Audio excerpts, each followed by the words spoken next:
everybody, welcome to Taylor's Thoughts. I just want to talk about something that's been on my mind lately, and I have some free time to do it in the summer. Let's go ahead and get right into it. So, lately I've been thinking about the question, what makes art deep? And for the context of this video, art's going to be referred to encompassing multiple artistic fields, such as film, music, painting, dance, literature, etc.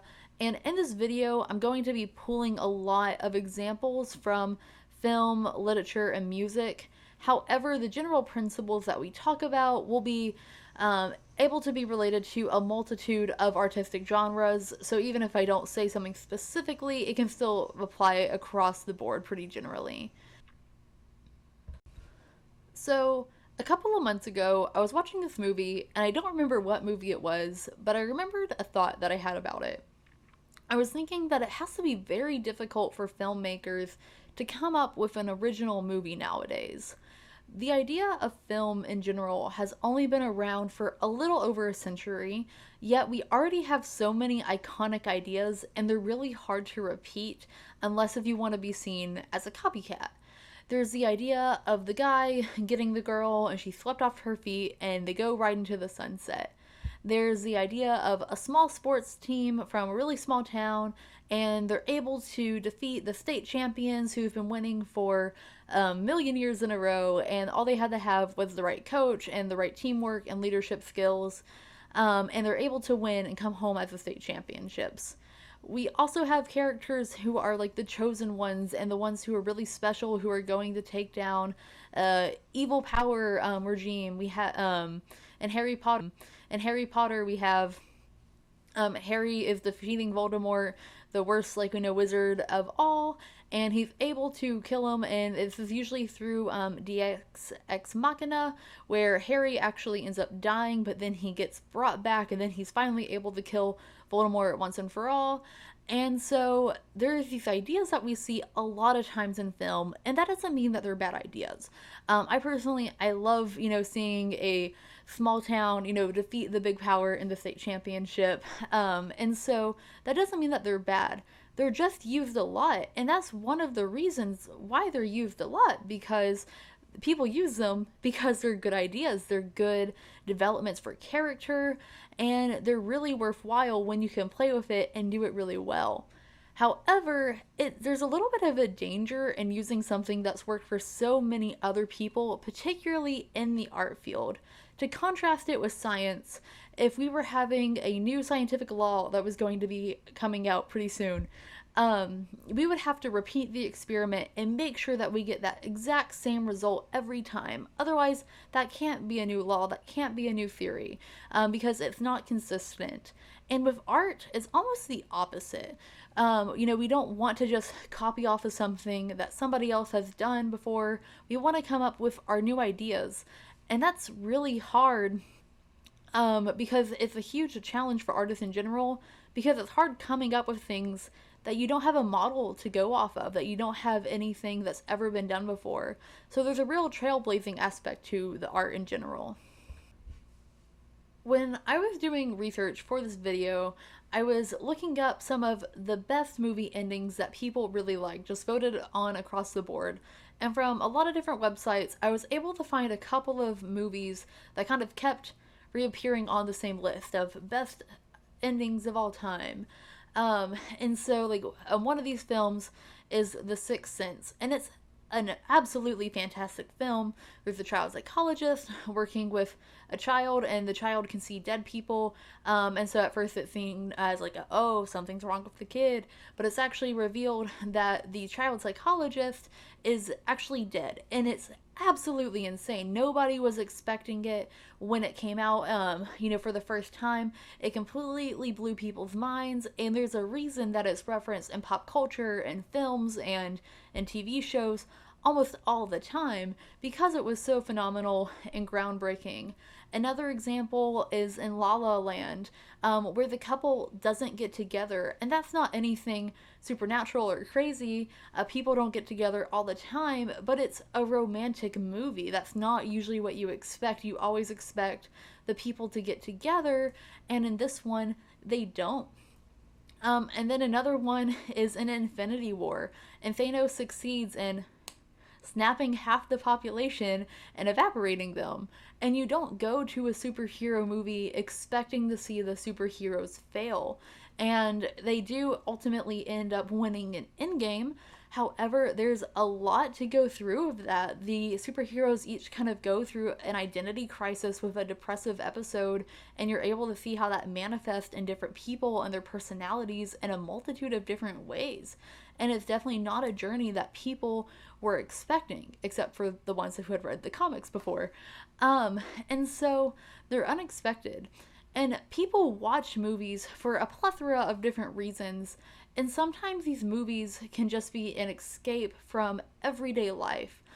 For me, as a college student and also somebody who works part time, sometimes the routine can be monotonous, just doing the same thing day in and day out. And especially in the past year and a half, where everything's been in a virtual workspace and learning space. And so sometimes, watching a movie can be a good escape from, the weeks that just seem to feel like a time loop going day in and day out. And when you watch a movie, it's completely better the more unexpected it is. In fact, there's a powerful scene in Rocky 2. It's one of the ending scenes. In both Apollo and Creed, they've knocked each other out, and they're both struggling to get up before the ref counts the 10 so that way they don't lose out to each other. And it's totally unexpected. You don't think that they're both going to kind of be on this equal ground. You're normally expecting one person to have a slight advantage over the other, and that way it's just kind of a very clean win. And it completely defies the logic that you came into the movie thinking with. And so it's completely unexpected and it's exhilarating. And so it makes sense that artists want to create something that we don't see in everyday life. And in our world today, and especially within the context of America, small talk is normal, and revealing hurts are not normal. It's uncomfortable, and we don't really share that super often.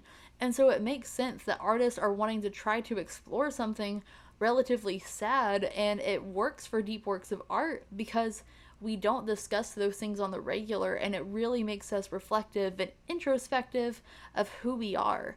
And so let's explore that a little bit. When I started writing, I felt like I had to write something that would change everyone's perspective on an issue, or it wouldn't be worth writing about. And as I look back with 10 years of experience with writing poems, short stories, and attempted novellas, I realized that that perspective is both comical and a misunderstanding of what writing is supposed to be about. I actually work at my university's writing center, and the first line in our mission statement is that writing is thinking. And so I echo that sentiment, not just because I work there, but because I've had firsthand experience with that, of seeing how writing allows me to detangle my thoughts. And that's what good writing does. And even though there's a book, 1984 by George Orwell, I absolutely despise the ending of 1984. But it's a classic for a reason.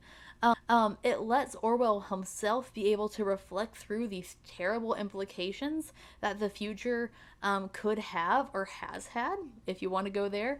But it allows readers to also deeply reflect and profoundly reflect on their values and who they want to be, who they want to work for, and where they truly want to end up.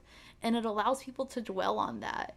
And these subjects that an artist is going to create are normally going to be issues that we don't take the time to think about.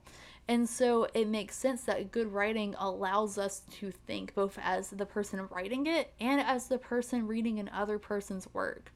And this has been done throughout centuries and in completely different models and modes of art. For example, we have the same idea of increasing uncomfortability and dysphoria in Shakespeare's Hamlet and Todd Phillips' 2019 Joker movie. In Hamlet, it becomes increasingly unclear if Hamlet is putting on a mask of insanity, or if he has truly gone into the deep end. And as we, the audience, look in, we're unsure about him throughout the play, but our hearts still hurt for him because we know of the pain he's undergoing. In the Joker movie, we see this man who's honestly a shell of a man at this point by the time the movie starts. His name is Arthur, and he's already suffering through several mental health disorders, and he's become a laughingstock of society. There's this really heart-wrenching scene to watch, and it's also very uncomfortable. Because I feel like for me, it kind of shows where the turning point is. Um, there's a scene where his mother is in the hospital. She has just had a stroke, and in the hospital room, there's a TV, and his favorite show with his favorite talk show host is playing. And the talk show host was able to find a clip of the man Arthur telling jokes at a talent show, comedy club type style thing, and he's stuttering over the jokes. He's not delivering the lines super well, and the talk show host makes fun of him. And this is Arthur's idol. He sees the man that he literally worships make fun of him and degrade him. And this talk show, this idol that he's created, and also his mother, are the two things kind of tethering him down to some sense of sanity, some sorts of reality. And we see him kind of start to lose both of those things simultaneously. And it's almost like gut wrenching of, oh no, what's about to happen? And so you start to slowly see him unravel at this point, and he's already been unraveling through the entire movie, up to this like turning point, and it starts even going faster, and he starts to become this villain that we know the Joker to be.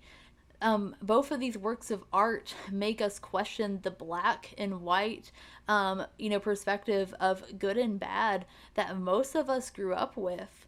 The creators aren't scared to leave us in the gray area, and while it can be really unsettling, it's also very revealing about our own nature.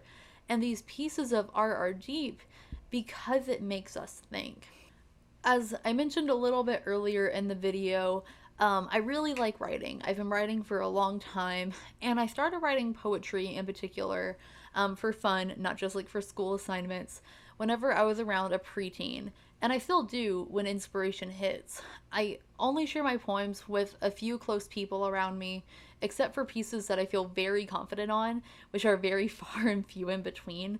And when I started writing these poems in middle school and throughout early high school, a lot of them have a very common pattern.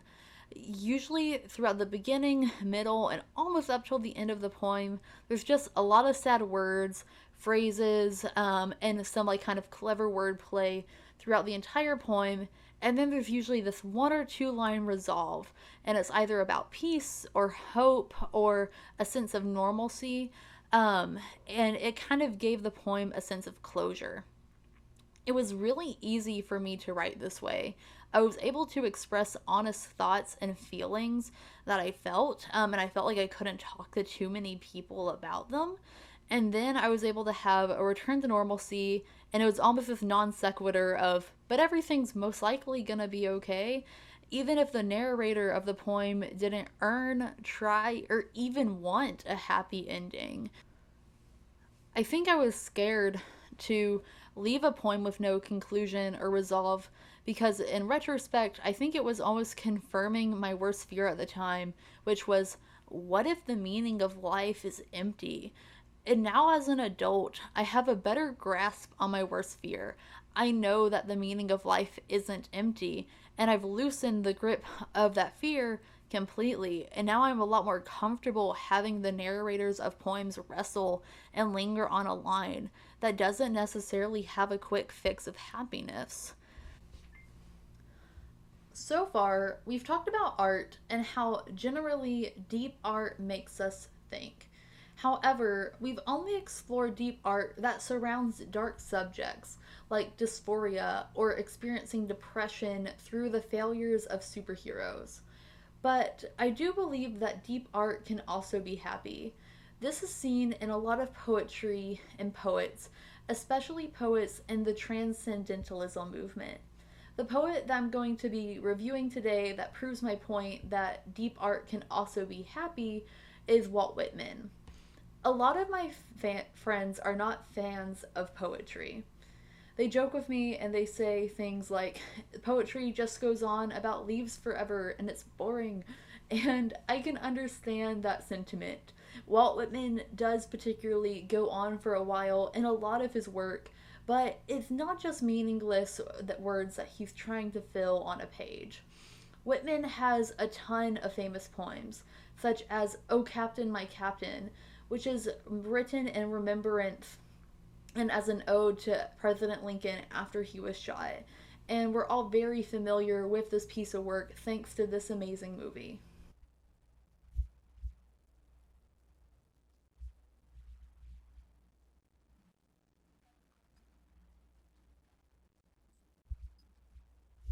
But while Whitman's poems are often lengthy, they're also introspective, proud, and tranquil.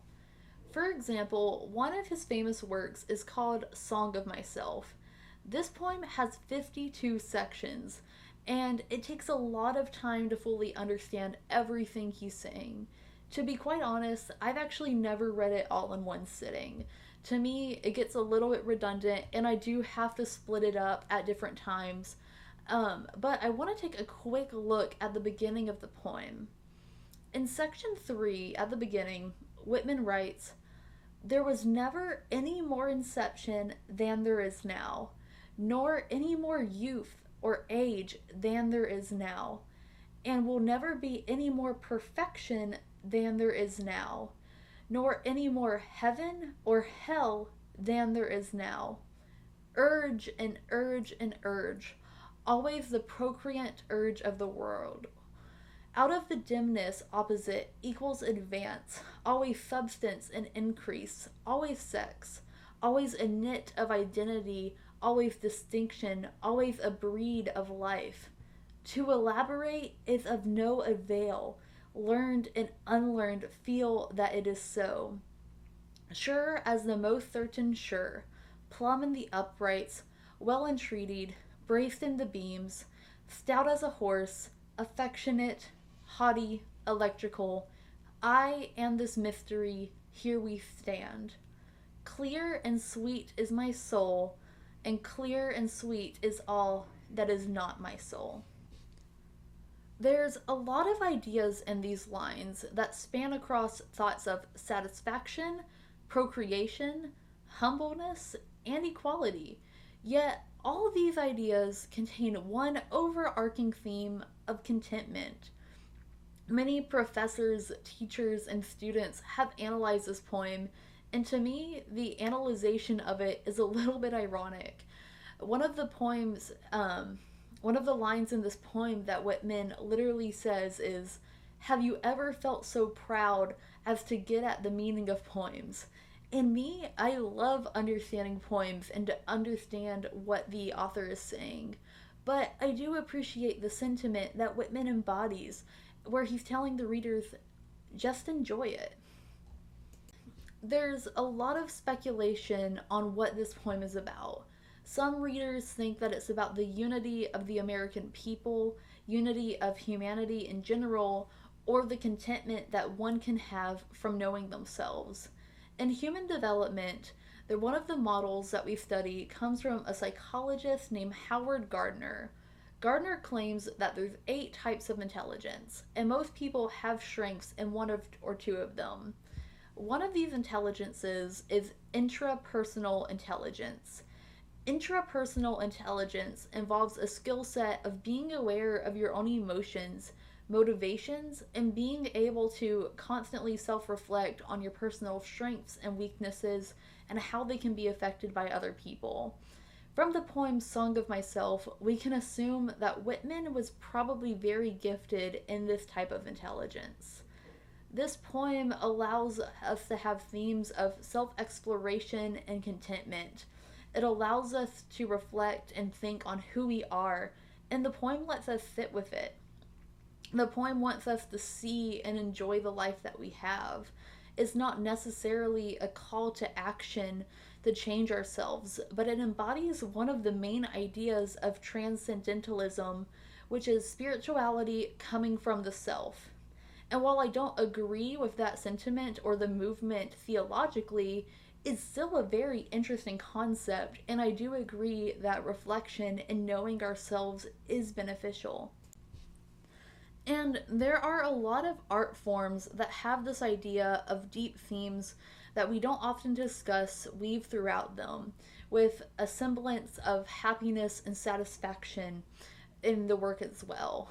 For example, Stevie Wonder has an album that's considered his magnum opus. It's called Songs in the Key of Life, and it was made in 1976. Songs in the Key of Life has a vast range of songs. Some of them are about racial injustice, urging us to not look in the importance of the good old days and ignore the injustice that's happening here. There's songs about poverty and the effects on the individual people and the community. And there are also really happy and joyous songs. There are songs about his newborn daughter, musicians that he looks up to, the need for love, the ideals of childhood and its innocence, and ultimately the hope for a better humanity. The album's level of depth isn't shallow because there's conflicting ideas that cancel each other out. Rather, Wonder is able to pin down the point that life has dark struggles and it has exciting joys, and they're able to coexist because that's how life plays itself out to be. As readers of art, as viewers of art, and as people who create art, we need to realize that for our work to be meaningful and deep, the most important aspect of any art we could create is human connection. When we experience art that moves us, that calls us to reflect on our iniquities or our accomplishments, that art is going to impact us. We don't have to create dark and brooding themes to make people listen. And likewise, we don't need to be scared of any dark things and sugarcoat them and pretend that only happiness exists. When art is real and complex, it meets people where they are. If you're still listening to this video essay, thank you so much. I know the editing was a little bit weird and laggish at parts, so I really appreciate you sticking with me throughout this video. If you like this video, I'm really glad that you enjoyed it. And let me know what you think about art and the depth of art below. I would definitely love to hear from you guys, and I definitely hear any other perspectives. And so I hope you guys enjoyed this video, and I will catch you later. Bye guys!